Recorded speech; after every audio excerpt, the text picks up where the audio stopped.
impact that club face. She's going to create a Y with her body and her arms. This muscle works the lower best athlete in the world. We are charting a new course for golf. It's time for Inside Golf. Hi again, everybody, and welcome to Inside Golf with Colleen Wolfe. I'm Harry Donahue, and you notice a little chill in the air these days? I got my little pullover here, and Colleen, you got your jacket. That's right. How would you like to warm up a little bit? You know, Harry, I would love it. I'm already sick and tired of the cold. Well, it's a long winter, but there is some relief not that far away on the beautiful island of Bermuda. That's right. Our friend Tony Leodora, he's going to give us a little tour. He's going to tell us all about his vacation there. They have golf, they have a spa, they have dining. Great and dining. Harry, he's also going to introduce us to his friend, Dark and Stormy. Dark and Stormy. Imagine Tony, Dark and Stormy, and Bermuda Golf.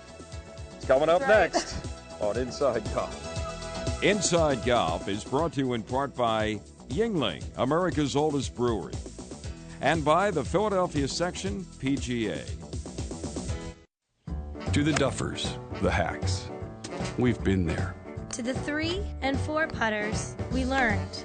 And to the rough riders and sandmen, we're ready to teach you.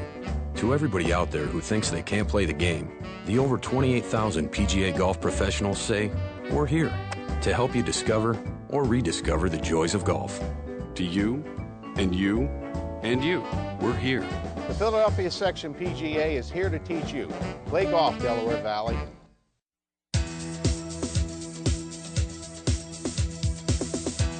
Welcome back to Inside Golf, and it's about that time of year where you might be starting to plan a winter vacation. Tony Leodora just got back from Tucker's Point in Bermuda, and he gives our own Harry Donahue a little bit of an overview of what you can expect. Thanks, Colleen, and hi, everybody. I am with Tony Leodora, and we're talking Bermuda. Little travel log. Not the shorts, the country. The actual country of Bermuda, and in particular, your little travel log of great Bermuda golf. Right, teacher. This is what I did on my vacation. And what did you do in the fall of 2010? I went to Bermuda and had to play golf. Yeah, you know, I've been lucky, Harry. I've been all around the world playing golf. I'm at 705 golf courses now. I've played in 13 different countries on 4 continents. And you would think by that time, you know, nothing really would set you back too much. But I went to Bermuda for the first time this year, and I was absolutely blown away. Great island, but in particular, this Tucker's Point Hotel and Resort is way over the top. And the golf course was such a cool golf course. Real old, quirky thing that I really fell in love with it. Well, Tony, like you said, you've been around the world. We've all been to great resorts and hotels. But what sets Tucker's Point apart from anything else? Well, there's a lot of great, huge resorts. The Ritz-Carltons, the Four Seasons, they're all phenomenal places. But Tucker's Point is a little different because it's a smaller hotel. Instead of the 600-700 room variety, it's about 140 rooms with incredible service. The views are spectacular. Every time you look out of any window or any door, there's that brilliant blue of the sea all around.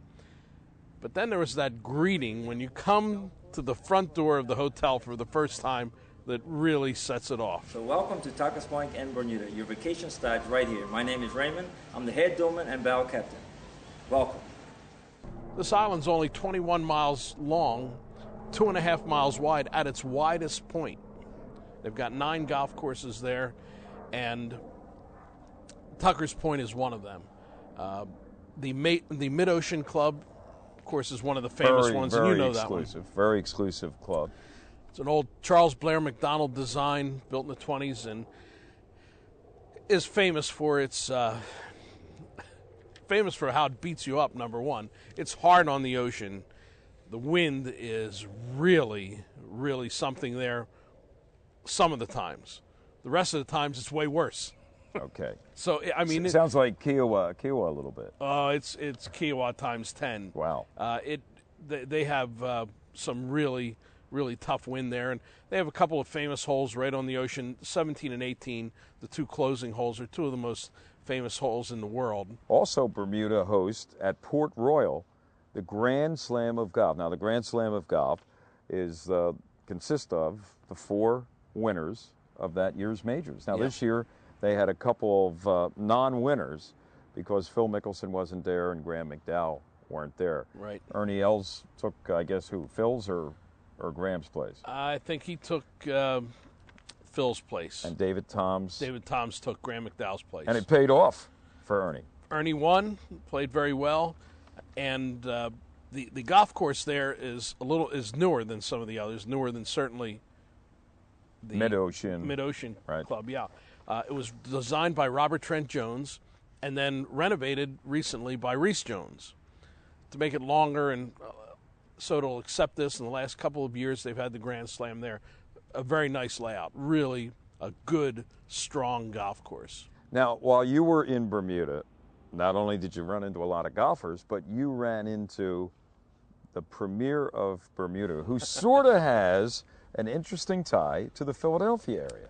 Yeah, absolutely. Dr. Ewart Brown has been the premier for the last few years. He's actually just going out of office now. Very interesting person, very personable, and had a little tie to the Philadelphia area in that he went to Howard University in Washington, D.C., and ran track there in the late 60s and ran in the Penn Relays. Wow. Remembered it right away. He said, oh, Philadelphia, the greatest track event in the world, the Penn Relays. He really liked it. He remembered the Inquire games.